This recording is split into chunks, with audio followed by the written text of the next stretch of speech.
దేవుడి సిలువలో పలికిన మొదటి మాట నేను చెప్పబోతున్నాను. లూకాసు వార్త 23వ అధ్యాయం 34వ వచనం. తండ్రి వీరేమి చేయుచున్నారో వీరెరుగరు గనుక వీరిని క్షమించమని చెప్పాను. అందరూ కళ్ళు మూసుకున్నట్లయితే ఒకసారి ప్రార్థన చేసుకుందాం. పరిశుద్ధుడా, ప్రేమ నమ్మకము కలిగిన మా ప్రియ పరలోకపు తండ్రి, నీ పరిశుద్ధమైన ఉన్నతమైన నామానికి దేవలెక్కలేని స్తుతులు స్తోత్రాలు చెల్లించుకున్నాను ప్రభా.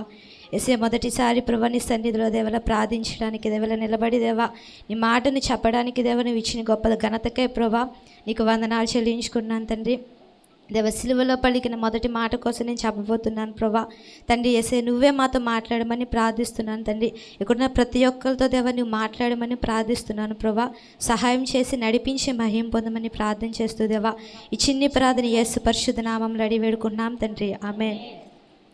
దేవుడు సిలువలో పలికిన మొదటి మాట, తండ్రి వీరేమి చేయుచున్నారు వీరెరుగరు గనుక వీరిని క్షమించుము. కానీ దేవుడు ఫస్ట్ మొదటి మాట క్షమించుము అంటే దేవుడు ఫస్ట్ అంత శ్రమల్లో ఉన్నప్పటికీ గెస్మెన్ తోటలో నుంచి దేవుడు ఎంతో చెమట కారుస్తూ అంటే రక్తపు మడుగుల్లో ఉన్నప్పటికీ ఎంతోమంది హింసించినప్పటికీ ఎంతోమంది ఎన్నెన్నో మాటలు అన్నప్పటికీ ఉమ్మి వేసినప్పటికీ దేవుడు తన ప్రార్థనలో ఏమంటున్నాడంటే వాళ్ళందరూ ఎంతోమంది దేవుడిని ఎంతోమంది దూషించారు, కానీ వాళ్ళందరి కోసం దేవుడు ఏమని ప్రార్థిస్తున్నాడంటే వీరిని క్షమించుము. తండ్రి వీరేమి చేయుచున్నారు వీరెరుగరు కనుక వీరిని క్షమించుమని చెప్తున్నాడు. అలాగే మొట్టమొదటిగా దేవుడు విజ్ఞాపన చేస్తున్నాడు. తండ్రి అంటే మనం ప్రార్థించేటప్పుడు కూడా దేవుడు తన యేసుక్రీస్తు ప్రభువు తండ్రికి విజ్ఞాపన ఏమని చేస్తున్నాడు, క్షమించుము. మనం కూడా శ్రమల్లో ఉన్నప్పుడు దేవుడు ఎంతైతే ఎన్ని శ్రమల్లో భరించి ఎవరెవరైతే దేవుణ్ణి హింసించారో, ఎవరెవరైతే దేవుణ్ణి ఉమ్మి వేశారో, ఎవరో దేవుణ్ణి ఎన్నెన్ని మాటలు అన్నారో, ముళ్ళ కిరీటాన్ని పెట్టారు, అయినా దేవుడు అంత సిలువలో ఉన్నా క్షమించుమని చెప్పాడు. అలాగే మనకు ఎన్నో శ్రమలు ఉన్నప్పటికీ, మనం లేవలేని పరిస్థితిలో ఉన్నప్పటికీ, మనం ఎన్నో అనారోగ్య సమస్యలతో ఉన్నప్పటికీ మనం ఫస్ట్ ఏం చేయాలంటే దేవుడు ఎలా అయితే తండ్రికి విజ్ఞాపన చేశాడో మనం కూడా ఎన్నో శ్రమల్లో ఉన్నప్పటికీ దేవుడికి విజ్ఞాపన చేయాలి. ఫస్ట్ మనం ప్రార్థన చేయాలి. ఎవరి కోసం? మన కోసం ఎవరైతే వ్యతిరేకిస్తున్నారో, మన కోసం ఎవరైతే ఎన్నెన్ని మాటలు అనుకుంటున్నారో, మనల్ని ఎవరైతే దూషిస్తున్నారో, మళ్ళీ ఎవరైతే ఎన్నెన్ని అవమానాలు వచ్చినా నిందలు వచ్చినా మనల్ని ఎవరైతే అంటే క్షమించకుండా ఇతర వాళ్ళని మనం క్షమించకుండా ఎలాగైతే ఉంటున్నామో దేవుడు అలాంటి పరిస్థితిలో లేడు. దేవుడిని ఎంతమంది నిందించినా ఎవరైతే దేవుడు అంటే మనుషుల్ని మామూలుగా పరిచర్య చేసేటప్పుడు అదేంటి రోగులను స్వస్థపరిచాడు, కాళ్ళు లేని వాళ్ళకి కాళ్ళు ఇచ్చాడు, చూపు లేని వారికి చూపించాడు, దాహంగా ఉన్న వారికి దాహాన్ని ఇచ్చాడు. దేవుడు ఎలాంటి స్థితిలో ఉన్నా కానీ వాళ్ళే దేవుడు చేసిన మేలులు మర్చిపోయి దేవుడిని సిలువ వేయడానికి ముందుకొచ్చారు. అంటే సిలువ వేయము దేవుడు ఎవరికైతే రొట్టెనిచ్చాడో రాళ్ళతో దేవుడిని కొట్టారు. అలాంటి స్థితిలో ఉన్న దేవుడు మేలు చేసిన కానీ వాళ్ళు లోక సంబంధమైన వాటిలో ఉండి దేవుడికి సిలువ వేయమని చెప్పి మాట్లాడారే కానీ దేవుడిని ఎవ్వరు కూడా ఏమీ అనలేదు, చెప్పలేకపోయారు. అలాగే మనం కూడా ఎన్ని పరిస్థితుల్లో ఉన్నా, ఎన్ని శోధనలు వచ్చినా దేవుడి వల్లే మనం కూడా ప్రార్థన చేయాలి, దేవుడికి విజ్ఞాపన ముందుగా చేయాలి. మనం కూడా ఎవరైనా మనల్ని ఏదైనా అన్నప్పుడు కూడా వాళ్ళకి క్షమించే గుణం కలిగి ఉండాలి. మత్తయి సువార్త 5వ అధ్యాయం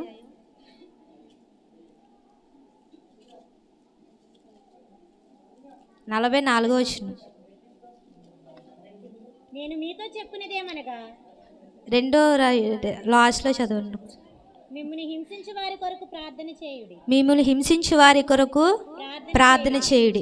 ఎవరైతే మనల్ని హింసిస్తున్నారో, ఎవరైతే మనల్ని దూషిస్తున్నారో, ఎవరైతే మన కోసం ఇతరులు ఏదేదో మాట్లాడుకుంటున్నారో వాళ్ళ కోసం మనం ప్రార్థన చేయాలి. అలాగే మనం కూడా మనల్ని హింసించిన వారి కోసం మనం ఎప్పుడూ ప్రార్థన చేస్తూ ఉండాలి.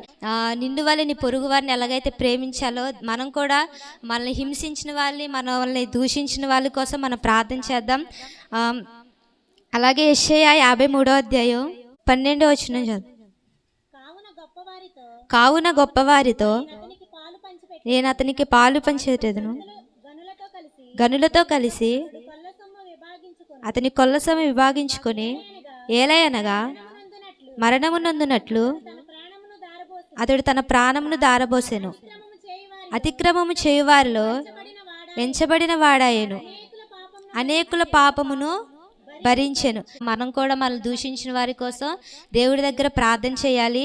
అలాగే క్షమాపణ గుణం కలిగి ఉండాలి. ఎవరైతే ఏదైనా తప్పు చేసినప్పుడు వాళ్ళని క్షమించే మనస్తత్వం, దేవుడు వంటి మనస్తత్వం మనకు కూడా ఉండాలని ఈ చిన్న మాటలు దేవుడు దీవించును గాక.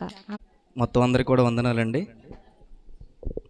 లూకాసు వార్త 23వ అధ్యాయం, లూకాసు వార్త 23వ అధ్యాయం 43వ వచనం.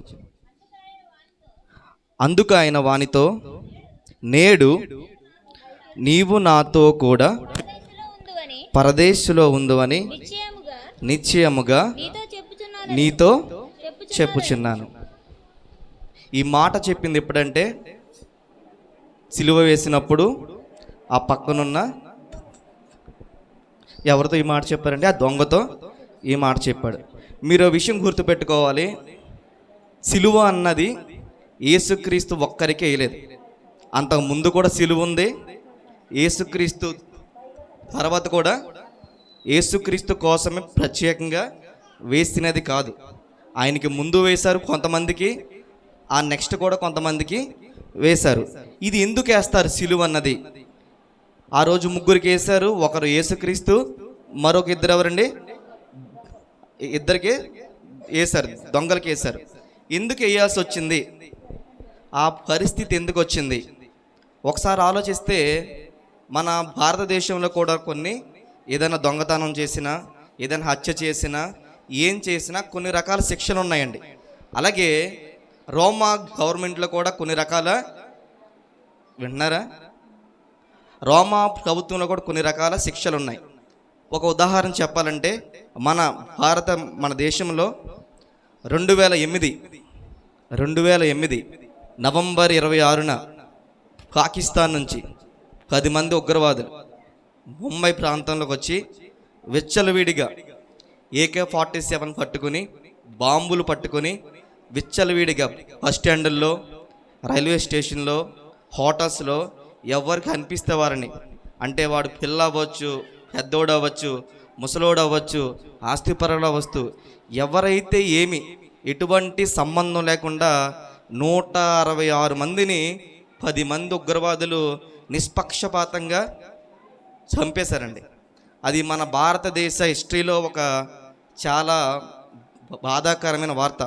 ఆ రోజు ఏమైందంటే పోలీసులు కూడా ఎదుర్కొని 8 మందిని దాకా వాళ్ళని ఏం చేశారండి, చంపేశాడు. అయితే ఒక్కడు మాత్రం పోలీసులు పట్టుకున్నారు.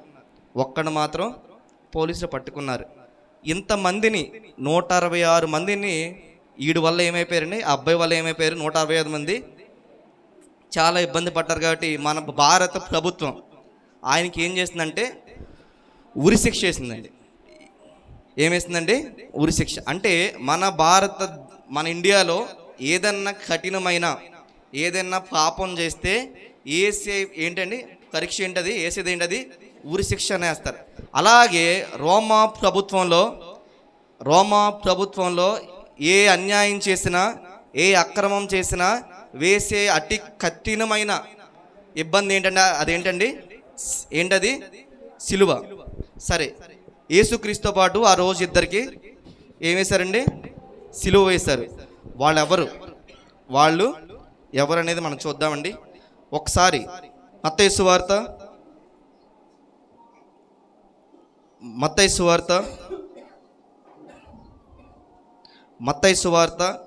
27వ అధ్యాయం, మత్తయి సువార్త 27వ అధ్యాయం 38వ వచనం అండి. మరియు కుడివైపు ఒకడును మరియు ఎడమవైపు ఒకడును ఇద్దరు, ఏమండి మళ్ళీ చూడాలి మీరు, ఇద్దరు బందిపోటు దొంగలు. మామూలుగా మన ఊర్లో కానీ ఏదన్నా స్కూల్లో కానీ ఏ పెన్నో ఏ బుక్కో పట్టుకెళ్ళిపోతే వాడిని ఏమంటారు, దొంగ అంటారు. ఏమంటారు? దొంగ అంటారు. అవునండి, స్కూల్లో ఎవరైనా పిల్ల తీస్తే ఏమంటారు, పిల్లోడు నువ్వు దొంగరా, మీ అమ్మకు చెప్తాను నువ్వు దొంగ అంటారంటండి. అలాగా మనం ఏమన్నా బస్ స్టాండ్కి వెళ్ళినప్పుడు, రైల్వే స్టేషన్కి వెళ్ళినప్పుడు, ఏదైనా ఊరు వెళ్ళినప్పుడు మన జోబులు ఏం కొట్టేస్తారండి, కరస కొట్టేస్తూ ఉంటారు, కొన్నిసార్లు బంగారం కొట్టేస్తారు. వీళ్ళు ఏమంటారు, దొంగలు అంటారు. అయితే ఇక్కడ మనకి బందిపోటు దొంగలు, వాళ్ళిద్దరు ఎవరండి? బందిపోటు దొంగలంటే అర్ధరాత్రి వేళ, అపరాత్రి వేళ ప్రయాణం అవుతున్నప్పుడు ఒక వ్యక్తిని బంధించి ఏం చేస్తారండి? ఒక వ్యక్తిని బంధించి, అంటే కట్టేయడమో లేదా బెదిరించడమో, బంధించి నెక్స్ట్ ఏం చేస్తారండి? బందిపోటు అంటే పొడుస్తారండి. ఏం చేస్తారు? పొడిచి ఆడి దగ్గర ఉన్న బంగారం కానీ వాడి దగ్గర ఉన్న ఏమన్నా వస్తువులు కానీ పట్టుకెళ్ళే ఒక ఇద్దరు వ్యక్తులు మనకి ఇక్కడ కనిపిస్తున్నారు. వాళ్ళ పేర్లు ఏంటండి? వెంకట్రావు కాదు, రాంబాబు కాదు, సుబ్బారావు కాదు, రాజ్ కుమార్ కాదు. వాళ్ళ పేర్లు ఏముంది బైబిల్లో? బందిపోటు దొంగలు. అర్థమైంది మీకు చెప్పేది? పెయింట్ వేసుకోండి ఏమంటారు? పెయింటర్ అంటాడు. అర్థమైందా? పనిలోకి వెళ్ళి ఏమంటారు? కూలి పని చేసేవాళ్ళు అంటారు. అలాగే బందిపోటు దొంగలంటే ఎవరని పిల్ల పెద్ద అని చూడకుండా అందరి దగ్గర ఆస్తి నష్టాన్ని, ప్రాణ నష్టాన్ని కలిగించేవారు దొంగలు. అయితే రోమా ప్రభుత్వం ఇద్దరు ఆ దొంగలను పట్టుకుని విచారణ చేసి వీళ్ళిద్దరికి ఏమేమంది? సిలువ అనేది వేయమంది. ఓకే, ఉదయాన్నే వచ్చారు, వాళ్ళిద్దరికి సిలువేశారండి, మొత్తం పైన ఎక్కిచ్చేశారు. మన అందరూ అనుకుంటాం సిలువలో ఒక దొంగ మంచోడు అనుకుంటాం అనుకోండి. మీరు చెప్తే నేను చెప్తాను. అనుకుంటాం అనుకోమా? ఒక దొంగ మంచోడు, ఒక దొంగ చెడ్డాడు. ఏ దొంగ మంచోడు అంటే ఎడమవైపున దొంగ మంచోడా, ఈ సైడ్ ఉన్న దొంగ మంచోడా, కుడివైపున దొంగ మంచోడా? ఏమో మనకు అది బైబిల్లో లేదు. కానీ మనందరూ ఏమనుకుంటామంటే ఒక దొంగ మంచోడు అనుకుంటాం, కానీ ఇద్దరు కూడా మంచోళ్ళు కాదండి. ఇద్దరు కూడా మంచోళ్ళు కాదు. వాళ్ళ పరిస్థితి ఏంటంటే కష్టపడలేక ఊరి మీద పడి బ్రతికేవాడు. అయితే వీళ్ళిద్దరూ ఏం చేశారు? యేసుక్రీస్తుని, ఒక్కళ్ళు కాదండి, వీళ్ళిద్దరూ కలిసి యేసుక్రీస్తుని ఏం చేశారు? మార్కు సువార్త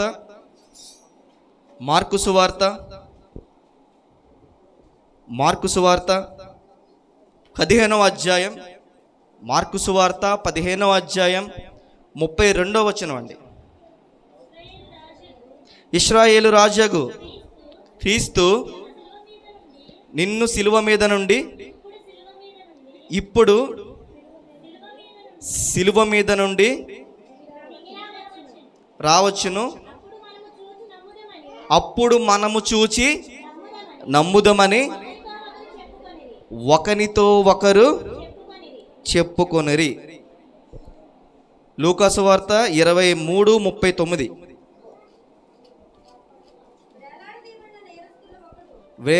ఓకేనండి.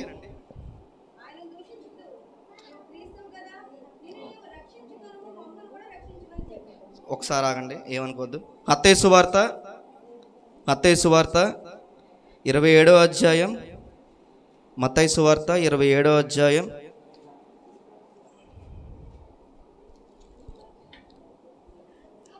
44వ వచనం అండి.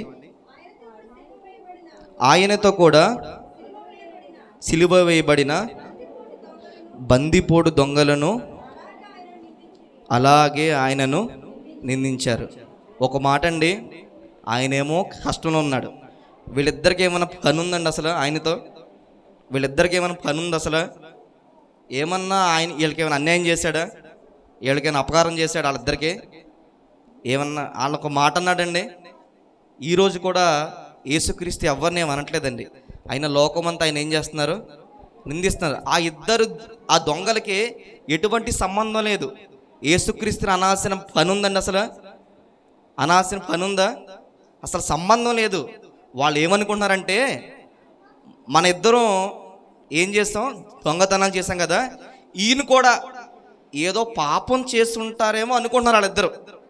అందుకని ఏం చేస్తున్నారు? వీళ్ళిద్దరికి పని లేక ఏం చేస్తున్నారు? ఆయన నీతిమంతుడిని దూషిస్తూ ఉంటున్నారండి. ఎంత ఘోరం అసలు! యేసుక్రీస్తు వాళ్ళిద్దరిని అసలు ఇంతకుముందు ఎప్పుడు చూసి కూడా ఉండడండి. వాళ్ళిద్దరికి పరిచయం కూడా ఉండదు అలాంటి వ్యక్తిని. కానీ వాళ్ళిద్దరికి ఏం పని లేక ఏంటంటే ఆయన దూషిస్తూ ఉన్నారండి. ఏం చేస్తున్నారు? దూషిస్తూ ఉన్నారు. అది ఆ దొంగల పరిస్థితి ఏంటండి? అది ఆ ఇద్దరి దొంగల యొక్క పరిస్థితి. అయితే మరి ఇలాంటి దొంగలు లూకా 23:43లో ఒక దొంగతో చెప్పాడు యేసుక్రీస్తు, నీవు నిశ్చయముగా నాతో కూడా పరదేశంలో ఉండు అని.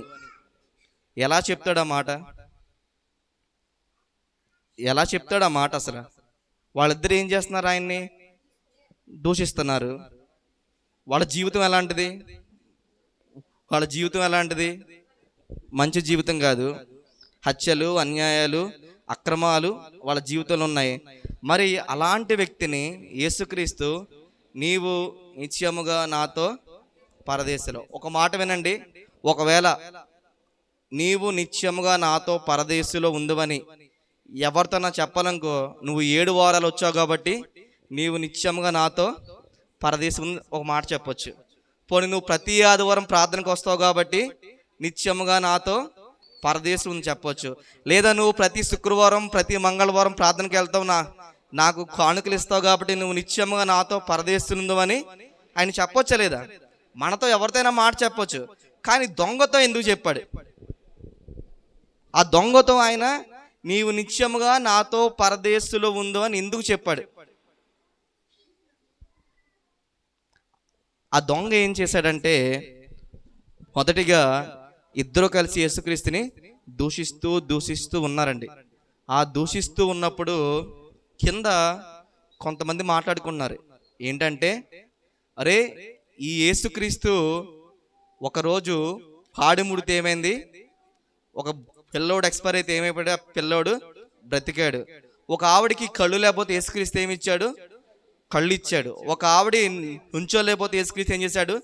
నుంచున్నాడు. ఇలా గొప్ప కార్యాలన్నీ ఆ కింద వారందరూ చెప్తా ఉన్నారండి. చెప్తూ ఉన్నప్పుడు ఒక దొంగ కూడా ఇవన్నీ ఏం చేస్తున్నాడు? వింటున్నాడు. అప్పుడు కూడా ఆయన యేసుక్రీస్తు దూషిస్తున్నాడు, కానీ ఈ మాటలన్నీ కూడా యేసుక్రీస్తుతో పాటు ఆయన కూడా వింటున్నాడు. అయితే ఆ దొంగ ఒక్క మాటని మారిపోయాడండి. ఆ దొంగ ఆ మాట ఏంటంటే, మంజు చెప్పింది కదా, ఏ మాట చెప్పింది మంజు? క్షమించు.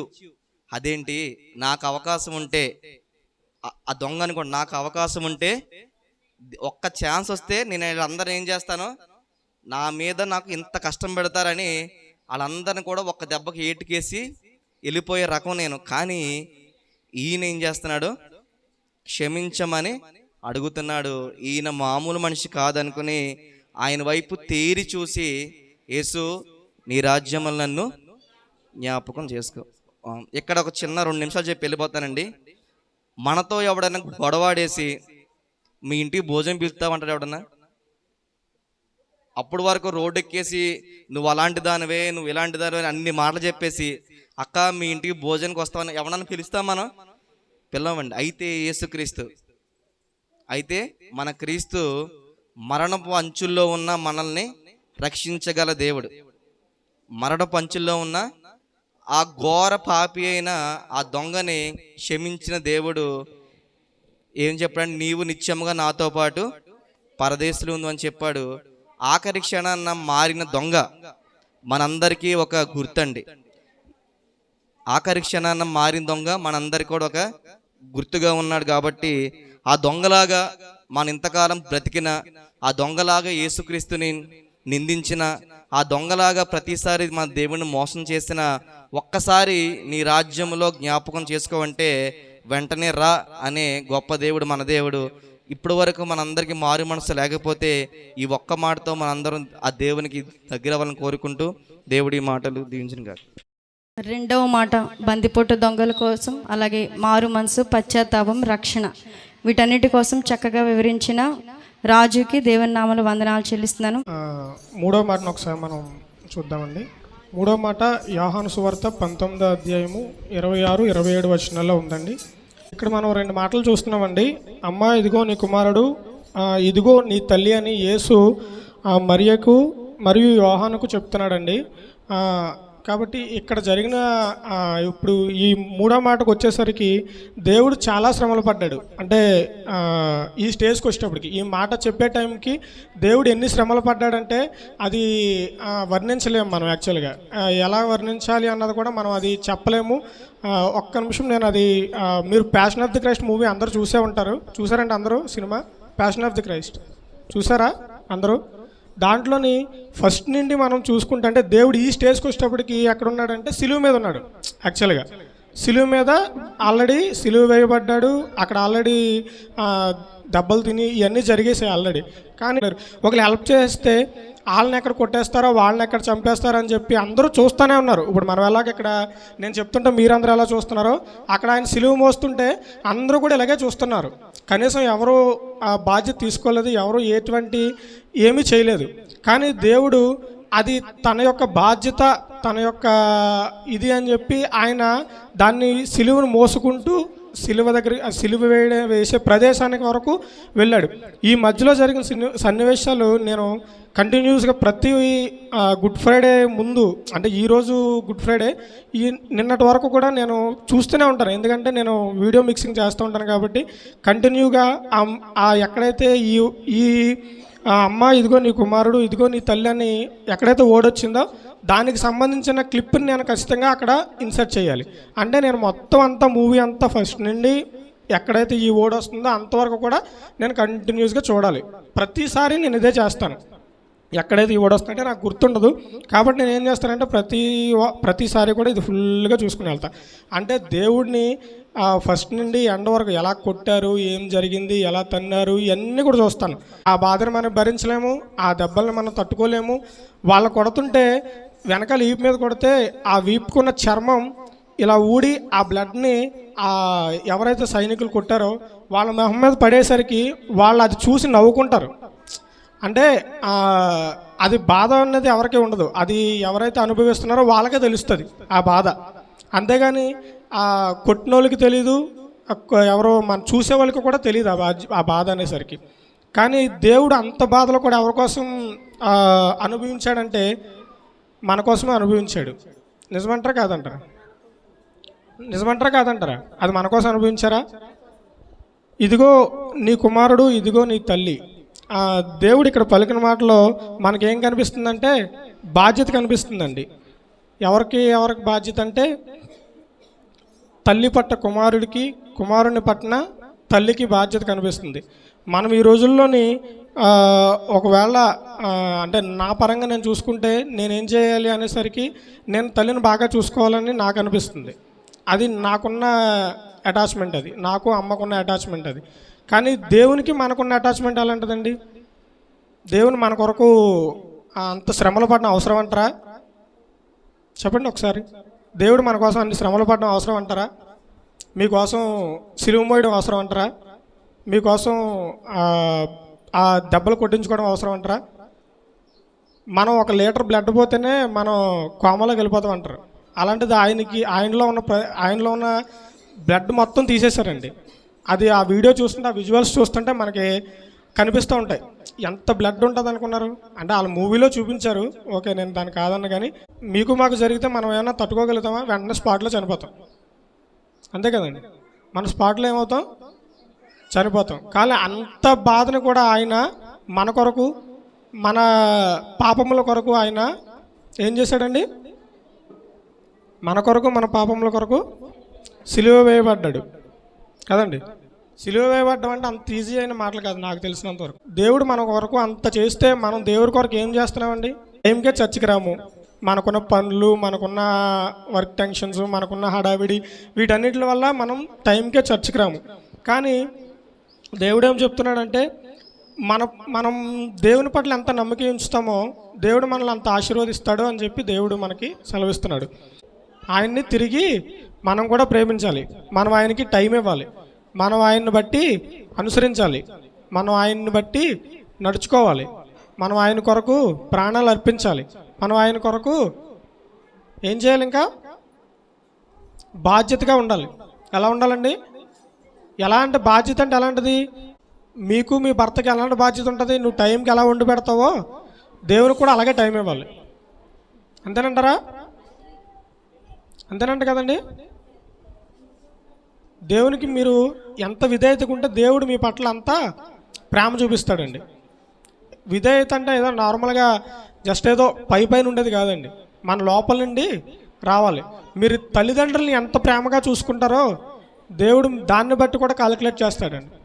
మీరు స్నేహితుల్ని ఎంత ప్రేమిస్తారో దాన్ని బట్టి కూడా కాలిక్యులేట్ చేస్తారు. మీరు పొరుగు వారిని ఎంత ప్రేమిస్తారో దాన్ని బట్టి కూడా కాలిక్యులేట్ చేస్తారండి. వందనాలు చెల్లిస్తున్నాను. మరి దేవుని మహాకృపను బట్టి ఒక్కొక్క ప్రసంగికుల్ని దేవుడు దాచి ఉంచాడు. అది మరి బయటకు వచ్చి అనేక ప్రాంతాల్లో బలముగా వాడబడాలని మనమందరం ప్రార్థన చేద్దాము. 4వ మాట, ఏలి ఏలి లామా సబక్తాని. మత్తయి సువార్త 27:46. మన మధ్యలో సైరస్ జాయల్ ఉన్నాడు. ముందుకు రావాల్సిందిగా కోరుకుంటున్నాం. చప్పట్లు కొట్టి తనను ఆహ్వానిద్దాం. మనకి నా వందనాలు. కోరి వచ్చిన అందరికీ నా వందనాలు. నాకు పెద్దగా చెప్పడం రాదు, కాలేజ్లో చెప్పడం తప్ప ఎప్పుడు చర్చిలో ఎప్పుడు చెప్పలేదు. లాస్ట్ ఇయర్ చెప్పాను, ఎలా చెప్పాను కూడా మీ అందరికీ తెలుసు అనుకుంటా.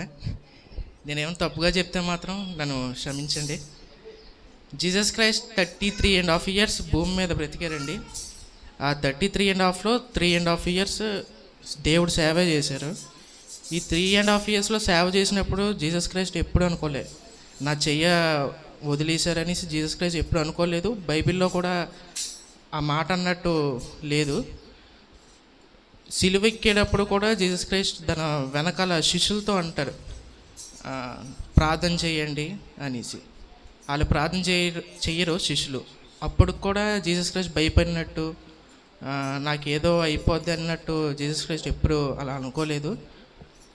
ఆ 12 మంది శిష్యుల్లోనే ఒక శిష్యుడు జీసస్ క్రైస్ట్ని అప్పుడున్న గవర్నమెంట్కి జీసస్ క్రైస్ట్ని అమ్మేస్తారు. అప్పుడున్న గవర్నమెంట్కి జీసస్ క్రైస్ట్ని అమ్మేస్తాడు. అప్పుడు కూడా జీసస్ క్రైస్ట్ అంత పెయిన్ ఫీల్ అవ్వలేదు. ఇది ఇలా జరగాలని ఉంది, జరిగింది అని అనుకున్నారు తప్ప అంత పెయిన్ ఎప్పుడు ఫీల్ అవ్వలేదు. జీసస్ క్రైస్ట్ సిలువ వేసేటప్పుడు కరెక్ట్గా 39 కొరడా దెబ్బలు తింటారు. ఫుల్ బాడీ మొత్తం బ్లడ్, చాలా దెబ్బలు తగులుతాయి. ముళ్ళు కిరీటం తలపైన గుచ్చినప్పుడు కూడా ఒక కంటికి ఆ ముళ్ళు తగిలి గుచ్చుకుంటుంది. గుచ్చుకున్నప్పుడు ఆ కన్నంతా బ్లీడింగ్ అయ్యి వాచిపోద్ది. అంత పెయిన్ కూడా దేవుడు భరిస్తాడు. ఆ కాలుకి చేతులకి మేకులతో కొట్టేస్తారు. జీసస్ క్రైస్ట్ ఏం చేయలేరు. మహా అయితే ఏదైనా మాట్లాడగలరు ఏమో కానీ జీసస్ క్రైస్ట్ అసలు కదలలేరు, మెదలలేరు. ఆ శిలువలో ఉన్నప్పుడు 4వ మాట ఏమని పలికారంటే, మత్తయి సువార్త 27:46 ఒకసారి చదవండి. ఏలి ఏలి అంటే ఏంటండి? నా దేవా నా దేవా నా చెయ్యి ఎందుకు విడిచావు. అంటే జీసస్ క్రైస్ట్ ఎంత పెయిన్ అక్కడ ఫీల్ అయి ఉంటే ఆ మాట అని ఉంటాడండి. ఆ పెయిన్ చాలా సఫర్ అయ్యారు అక్కడ సిలువలో. అది మనం ఎంత చెప్పినా సరే తక్కువే, అనుభవించిన ఆయన తప్ప మనకు తెలియదు. అది చాలా పెయిన్ అనుభవించారు. అప్పటికి కూడా జీసస్ క్రైస్ట్ ఇది ఇలా జరగాలని ఉంది కాబట్టి జరుగుతుంది అని అనుకున్నారు తప్ప వేరే విధంగా ఎప్పుడూ జీసస్ క్రైస్ట్ అనుకోలేదు. జీసస్ క్రైస్ట్ ఏదైనా చేద్దాం అనుకున్నప్పుడు, అంటే కళ్ళు లేనాళ్ళకి కళ్ళు తెప్పి అదే చూపుని ఇచ్చినప్పుడు కూడా జీసస్ క్రైస్ట్ జస్ట్ ప్రేయర్ చేసుకునేవాడు. ఎవరైనా అనారోగ్యంతో బాధపడినప్పుడు, చనిపోయిన వాళ్ళని తిరిగి లేపాలన్నా సరే జీసస్ క్రైస్ట్ ప్రేయర్ చేసుకునేవాడు.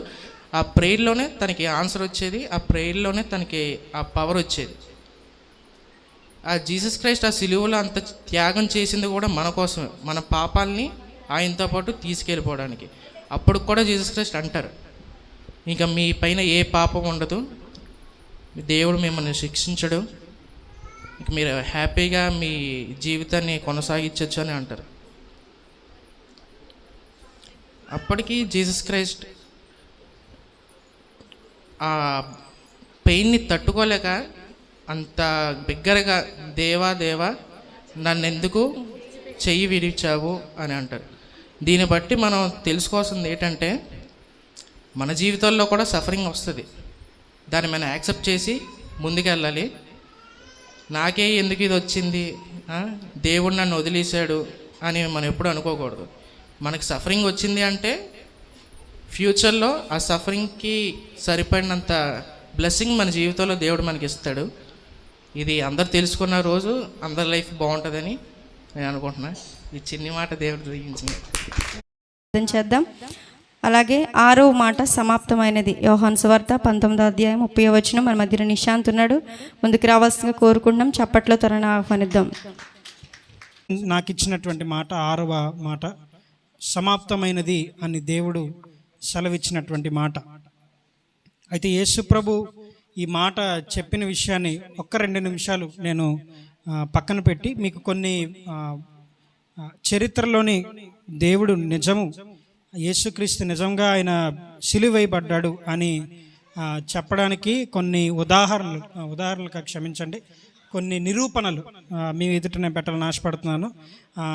సిలువ యొక్క బరువు రమారమి 136 కేజీల బరువు. ఎన్ని కేజీలండి? 136 కేజీల బరువు రమారమి. ఇది శాస్త్రవేత్తలు కనిపెట్టి చెప్పినటువంటి రుజువులు ఇవి. ఈ సిలువ యొక్క బరువు ఎంత అండి? 136 కేజీల బరువు. అంటే ఈ బరువులు మోసే మగవాళ్ళకి తెలుస్తుందండి, పనులకి వెళ్ళే వాళ్ళకి. 50 కేజీల బస్తాలు, 100 కేజీల బస్తాలు, ఈ బరువులు మోసే వాళ్ళకి తెలుస్తుంది అది ఎంత బరువు అనేటువంటి విషయం. శారీరకంగా ప్రభు అప్పటికే విపరీతమైన ఉపవాసంలో ఉన్నాడు. ఆయన తన చిత్తాన్ని, లేకపోతే దేవుడు తన జీవితంలో పెట్టినటువంటి చిత్తాన్ని, మనిషిగా తను దేవుని యొక్క చిత్తాన్ని నెరవేర్చాలని కంకణం కట్టుకున్నటువంటి విషయంలో ప్రతిదీ కూడా ప్రభు చేయడానికి, లేకపోతే దేవుని యొక్క చిత్తాన్ని ఆచితూచి నెరవేర్చడానికి ఆయన చేసే ప్రయత్నం మనందరికీ విదితమే. అయితే ప్రభు యొక్క చిత్తాన్ని చేయడంలో ప్రభు చూపించినటువంటి మాదిరి ఒక కొత్త కోణం అని మనం చెప్పుకోవచ్చు. ఇక్కడ నేను ఎందుకు ఇన్ని విషయాలు చెప్తున్నానంటే, ఆయన ఉపవాసంలోని చేసినటువంటి అనేకమైన కార్యములు మనం చూసాం. ఉపవాసం గుండా దేవుడు పరిష్కరించినటువంటి అనేకమైన మార్పులు, అనేకమైన సమస్యల్ని పరిష్కరించడం మనం చూస్తాం. అయితే ఈ చనిపోయే ముందు, లేకపోతే సిలువకెక్కే ముందు ఆయన చేసిన ఉపవాసం దేనికేనంటే, సిలువ పైన చనిపోవడానికి, ఆ యొక్క దేవుని యొక్క చిత్తాన్ని నెరవేర్చడానికి బలం పొందుకోవడానికైనా ఉపవాసం ఉన్నాడు. దేనికి ఉపవాసం ఉన్నాడండి? బలం పొందుకోవడానికి ఉపవాసం ఉన్నాడు. ఉపవాసం ఉంటే బలం వస్తుందా, బలహీనత వస్తుందా? మీరు చెప్పండి అమ్మ. ఉపవాసం ఉంటే బలం వస్తుందా, బలహీనత వస్తుందా? బలహీనత వస్తుంది. అయితే యేసుప్రభు ఉపవాసం ఉన్నది ఎందుకంటే బలం తెచ్చుకోవడానికి. ఏం తెచ్చుకోవడానికి? బలం తెచ్చుకోవడానికి. దేనికి బలం? చావుకు ఎదురెళ్ళడానికి బలం కావాలి. దేనికి ఎదురెళ్ళడానికి? మనం అంటే ఇష్టం లేని వాళ్ళకి మనం ఎదురుకుండా వెళ్ళడానికి మనం ఇష్టపడతామా? ముఖాన్ని చాటేయడానికి మనం ఇష్టపడతాం. ఈడికి మనతో మాట్లాడేది ఏంట్లే, ఈడికి మనం ముఖం చూపించేది ఏంట్లే, ఆమెతో మనం ఎందుకు పెట్టుకోవాలే, అసలు వాళ్ళెక్కడ మనం ఎక్కడ, ఇది మనం రోజు జీవితంలో మనం చూసేది. కానీ యేసయ్య ఉపవాసం ఉన్నది దేనికంటే చావుని ఎదుర్కోవడానికి, చావుని ముగించడానికి, నిత్య జీవం మనకు అనుగ్రహించాలనేటువంటి తత్వం, దాన్ని నెరవేర్చేటువంటి ఆ యొక్క తృష్ణ, అది అంతకంతకు పెరగడానికి ఆయన ఉపవాసం ఉన్నాడు. ఉపవాసం ఉన్న పిదప ఆయన శిష్యుల చేత, లేకపోతే తన శిష్యుల చేత ప్రభుత్వానికి అప్పగించబడినట్టు ఇందాక మనం విన్నాం అనేకమైన మాటల్లో. ప్రభుత్వానికి తనని అప్పగించేస్తున్నప్పుడు తాను అది ఫేస్ చేయడానికి ఆయన బలం పొందుకోవాల్సి వచ్చింది. అది ఎదుర్కొనడానికి ఆయన ఉపవాసం ఉండాల్సి వచ్చింది. దాన్ని తీసుకోవడానికి ఆయన ఉపవాసం ఉండాల్సి వచ్చింది. అది దాన్ని డైజెస్ట్ చేసుకోవడానికి, అది జీర్ణం అవ్వడానికి, ఆ యొక్క నొప్పిని భరించగలగడానికి, ఇది దేవుని చిత్తం, నేను నొప్పి అనుభవించడం ఇది దేవుని చిత్తం, నా తండ్రి అనుకున్నది నేను చేయడం అది ఆయనకి ఇష్టం, కాబట్టి నేను సిలువేయబడాలి, నేను శ్రమను అనుభవించాలి, ఇవన్నీ కూడా చేయగలగడానికి ఆయన కంకణం కట్టుకున్నాడు. దేనికేనంటే ప్రవచనాల నెరవేర్పు కోసం, దేవుని యొక్క చిత్తాన్ని నెరవేర్చడం కోసం, దాన్ని అవలంబించడం కోసం దేవుడు ఇన్ని పాటలు పడ్డాడు. అయితే ఇందాక నేను చెప్పినట్టుగా 136 కేజీల యొక్క సిలువ బరువు. అయితే ఇందులోని నిలువ కర్ర, నేను ఎందుకు ఈ మాటని ఇంత చెప్పాల్సి వస్తుందనంటే, ప్రస్తుతం ఉన్నటువంటి పరిస్థితిలో అనేక మంది అంటే క్రైస్తవులుగా పిలువబడుతున్న వారు కాక మిగిలిన ఉన్నటువంటి మన సహోదరుల్లో ఉన్నటువంటి ఉద్దేశం ఏంటంటే, ఒక నిలువ కర్రకి అడ్డకర్రకి చనిపోయిన వాడు మీకు దేవుడు అవుతాడా అని వ్యంగ్యంగా ఈరోజు మాట్లాడుతున్నారు. నేను చెప్పదలుచుకున్నటువంటి విషయం ఏంటంటే, ఆయన 79 కేజీల నిలువ కర్రకి 57 కేజీల అడ్డకర్రకి ఆయన సిలువ వేయబడ్డాడు. ఆయన మేకులతో దిగగొట్టబడ్డాడు. నేను ఈరోజు చెప్తున్నటువంటి ఈ మాట, అప్పటికే ఆయన చేతులలో కాళ్ళలో మేకులు దిగగొట్టబడ్డాయి. దిగగొట్టబడినటువంటి మేకుల యొక్క దాని యొక్క సైజు మీకు ఎంతో నేను చెప్తాను. అది ఇంచుమించుగా 6 అడుగులు మేకండి. సారీ, 6 అడుగులు కాదు, 6 అంగుళాలు. 6 అంగుళాలు మేకు. 6 అంగుళాలు మేకు ఆయన చేతుల్లో కాళ్ళలో కొట్టబడింది. చేతుల్లోని ఏ పాయింటో మీకు చెప్తాను. మనం కరెక్ట్గా మనకు బలం ఉండేది వేళ్ళలో అని మనం అనుకుంటే అది పొరపాటు. మనకి బలం ఉండేది ఎక్కడంటే మనకి ఇక్కడ అరచేతిలో ఉంటుంది బలం. ఎక్కడ ఉంటుందండి? అరచేతిలో బలం ఉంటుంది. కాబట్టి ఈ అరచేతిలో మేకు కొట్టినప్పుడు రక్తం కంటే ఎక్కువ బలాన్ని కోల్పోతాం. ఏమొద్దండి? బలాన్ని కోల్పోతాం. మనం నడవగలగడానికి మనకు అవసరం అవుతుందంటే ఈ పాదం. మన నడుము సరిగ్గా నిలబడడానికి గల కారణం మన పాదం. మన పాదంలో కరెక్ట్గా ఈ మడానికి కరెక్ట్గా ఇక్కడ దేవునికి మేకు కొట్టారు. అక్కడ మేకు కొడితే పాదాలలో ఉన్నటువంటి బలాన్ని కోల్పోతారు. పాదాల్లో ఉన్న బలాన్ని కోల్పోతే మీరు ఒకసారి ఊహించండి, శిలువ మీద ఆయన వేలాడుతున్నాడు, నిలబడ్డానికి కాళ్ళు కావాలి, కానీ కాళ్ళలో ఉన్న బలాన్ని ఆ మేకులు చంపేశాయి, నిలబడలేకపోతున్నాడు. పోనీ చేతులతోని అలాగ బలవంతంగా ఉందామంటే ఎక్కడ బలాన్ని కోల్పోయాడు ఆయన? మీరు అర్థం చేసుకోవాలి ఈ విషయాలన్నీ. ఆయన చేతుల్లో బలం కోల్పోయాడు, కాళ్ళల్లో బలం కోల్పోయాడు, కానీ ఆయన ఉపవాసం దేనికొన్నాడు? ఆయన ఈ బలాన్ని పొందుకోవడానికి. హల్లెలూయా! ఇది ఎంత శ్రేష్టమైనటువంటి విషయం మీరు ఆలోచించండి. చేతుల్లో బలం కోల్పోయాడు, కాళ్ళలో బలం కోల్పోయాడు. ఆయన ఇలాంటి సమయంలో మీరు ప్రయత్నించండి. నేను ఇది ఎందుకు చెప్తున్నానంటే, మీరు ఎప్పుడైనా ప్రయత్నించండి. మీరు ఇంట్లో ఉన్నప్పుడు 2 చేతులు మీరు సరదాగా ఊరికే ఇలా చాపి మీరు మీ ఫోన్స్, ఇప్పుడు అందరికీ స్మార్ట్ ఫోన్స్ ఉన్నాయి కాబట్టి దాంట్లో స్టాప్ వాచ్ అని ఒకటి ఉంటుంది. క్లాక్ అనే యాప్లో గడియారం అనే యాప్ ఉంటుంది. ఆ గడియారం అనే యాప్లో స్టాప్ వాచ్ అనే ఒక ఆప్షన్ ఉంటుంది.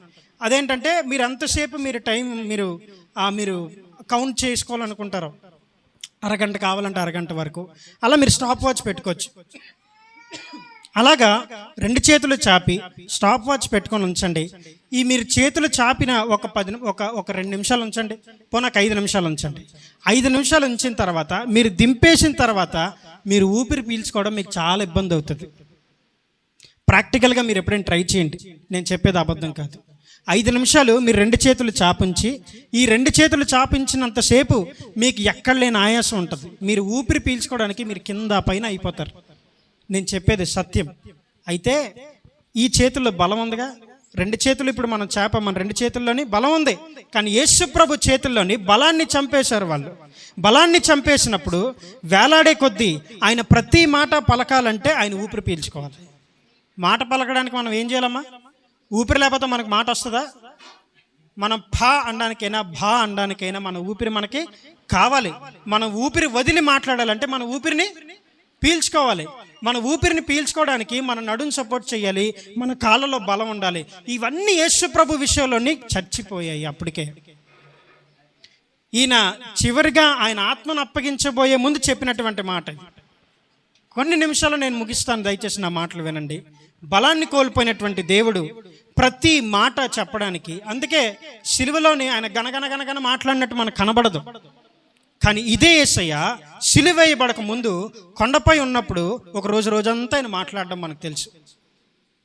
కానీ సిలువ పైన ఉన్నప్పుడు అమ్మా ఇదిగో నీ కుమారుడు, అంతే.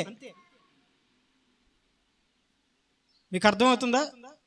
కొన్ని మాటలు ఆయన మాట్లాడగలుగుతున్నాడు, ఎందుకంటే ఊపిరి పీల్చుకోలేనటువంటి స్థితి. ఎందుకు ఊపిరి పీల్చుకోలేకపోతున్నాడంటే లోపల బలం పోతుంది, అప్పటికే రక్తం దారులుగా కారిపోయింది. ఇది లోపల జరిగింది. ఇక శారీరకంగా బయట మనం చూస్తే ఆయన యొక్క శరీరం అంట దున్నబడిందని రాసి ఉంటుంది బైబిల్ గ్రంథంలో. ఏం చేయబడింది? చాలా వలె దున్నబడింది. పొలం దున్నడం మన అందరికీ తెలుసు.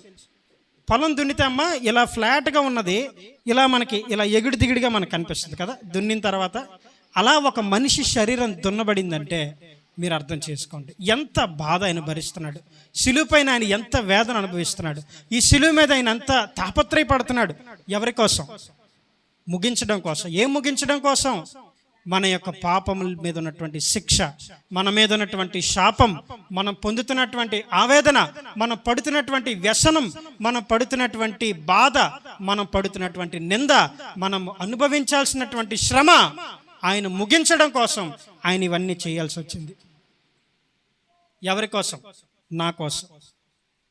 నా కోసం నా ప్రియుడైన యేసయ్య ఆయన 2 చేతుల్లో మేకులు దిగ్గొట్టబడి, 2 కాళ్ళలో మేకులు దిగ్గొట్టబడి, ఎక్కడైతే బలం ఉంటుందో, శరీరంలో బలము ఎక్కడ ఉంటుందో ఆ బలాన్ని చంపేస్తే, ఆ బలాన్ని చచ్చిపోయిన తర్వాత ఆయన తన ఊపిరిని దిగమింగుకొని ఎగూపిరి దిగూపిరి అయిపోయి, ఈ విషయాలన్నీ ఒక డాక్టర్ గారు, సైంటిస్ట్, ఆ డాక్టర్ గారు ఇవన్నీ ఆయన కూలంకుషంగా ఆయన పరిశీలన చేసి ఆయన ఇచ్చినటువంటి స్టేట్మెంట్ ఇది.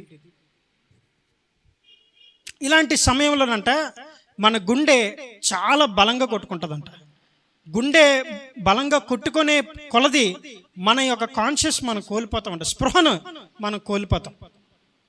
నేను అంటే ఒకసారి నేను నా ఇన్స్టాగ్రామ్లో నేను అలా వీడియో స్క్రోల్ చేస్తూ ఉంటే ఒక వీడియో చూశాను. నేను రోలర్ కోస్టర్ అని ఒకటి ఉంటుంది, దాని మీద కూర్చుంటే మనం ఇలా ఇలా వెళ్ళి మనల్ని తిరగేసి మళ్ళీ ఇలా తీసుకొస్తుంది. అది ఆ రోలర్ కోస్టర్లో వెళ్తున్నప్పుడు హార్ట్ బీట్ స్పీడ్గా అయిపోయి ఒక అబ్బాయి స్పృహ కోల్పోయాడు. చనిపోలేదు, స్పృహ కోల్పోయాడు. మనిషిలో లేకుండా అయిపోయి మరలా ఆయన తిరిగి మళ్ళీ అరవడం మొదలుపెట్టాడు. ఎందుకు అనంటే గుండె అంత గట్టిగా కొట్టుకోవడం మొదలుపెట్టింది. అంటే ఒక వేగంగా తీసుకెళ్ళిపోతున్న ఒక దానికి ఆ కుర్రోడు అలాగ అయిపోయాడు. ఈ యేసయ్యకి ప్రతి విషయంలో రాత్రి నుండి చిత్రహింసలు పెడతానే ఉన్నారు. వివిధ రకాలైన కొరడాలతో ఆయన్ని కొట్టడం మొదలుపెట్టారు. 1 కాదు 2 కాదు. సర్వసాధారణంగా అప్పుడున్న ప్రభుత్వం కొట్టేటువంటి కొరడా దెబ్బలైతే ఒకదాంతోనే కొట్టాలి, కొరడా అనేటువంటి ఒక టూల్తో, ఆ యొక్క వస్తువుతోనే కొట్టాలి. కానీ యేసుప్రభు కొట్టడానికి 3-4 రకాల కొరడాలు వాడారు. అంత కసి ప్రభువు మీద ఎందుకు పెట్టారనంటే ఆయన అందరిలోని సత్యాన్ని వెలికి తీయడం మొదలు పెట్టాడు కాబట్టి. ఏం వెలికి తీశాడైనా? సత్యాన్ని. మీ హృదయంలో ఉన్న సత్యం మిమ్మల్ని వెలుగులోకి నడిపిస్తుంది అని రుజువుపరిచినందుకు అందరూ ఆయన మీద కక్ష కట్టుకున్నారు. కక్ష కట్టుకొని ఆయనను చంపడం వాళ్ళ ఇదిగా వాళ్ళు పెట్టుకున్నారు. ఈనాడు అలాంటి దుస్థితి కాదా మన క్రైస్తవ సమాజంలో కనిపిస్తుంది?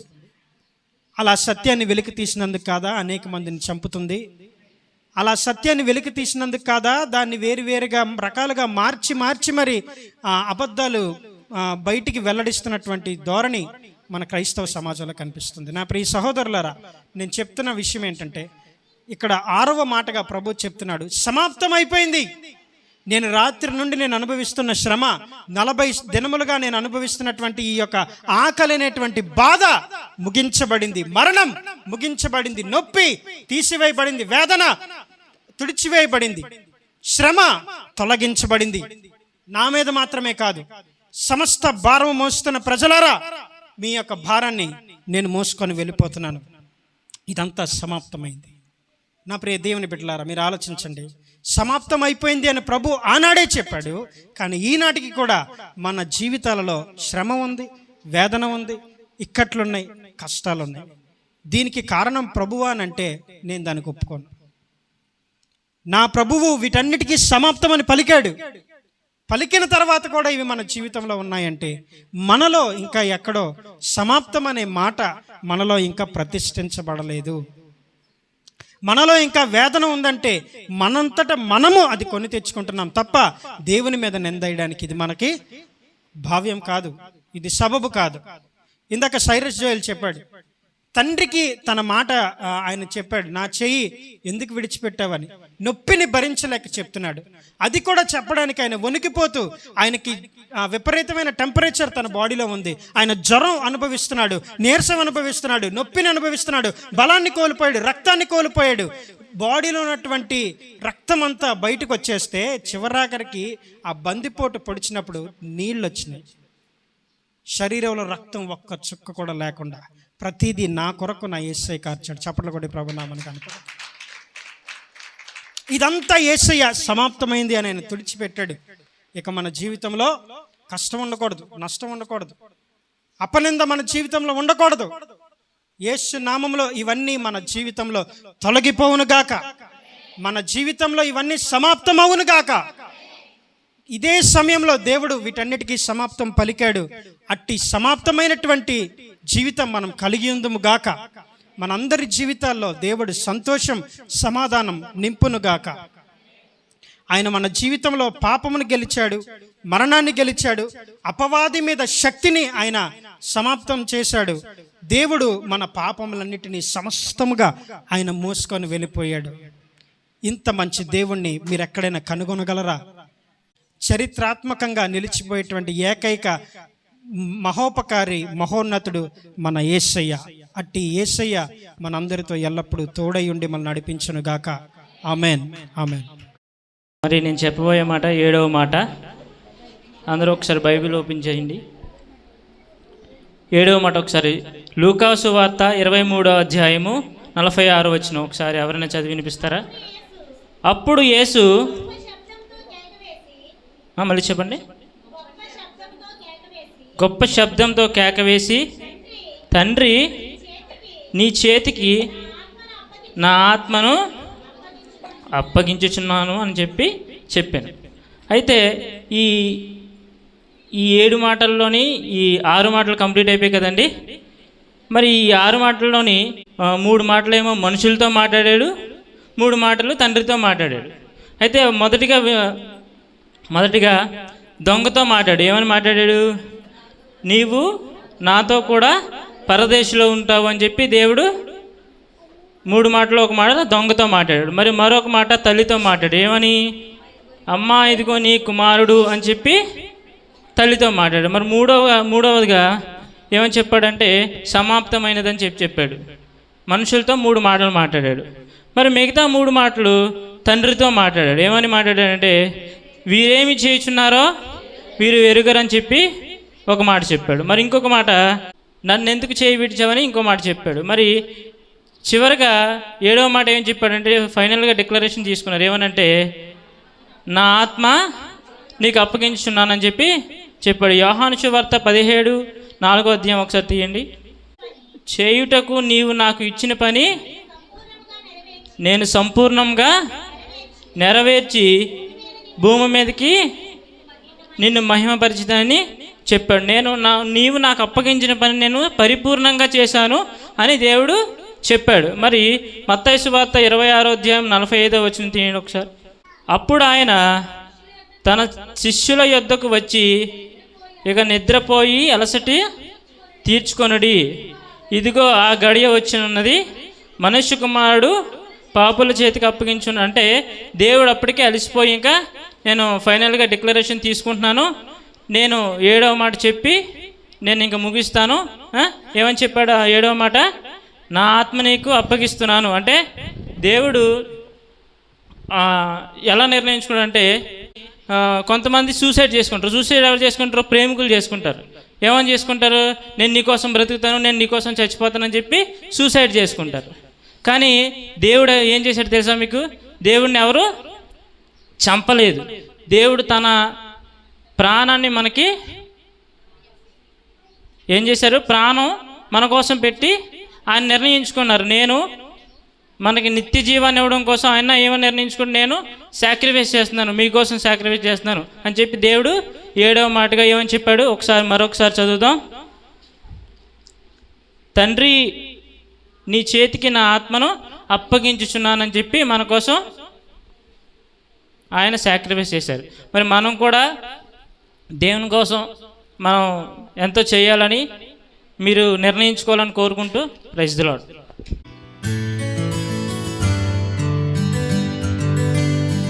హల్లెలూయా. చెప్పబడిన 7 మాటలు అందరికీ మరి దీవెనకరంగా ఉండాలని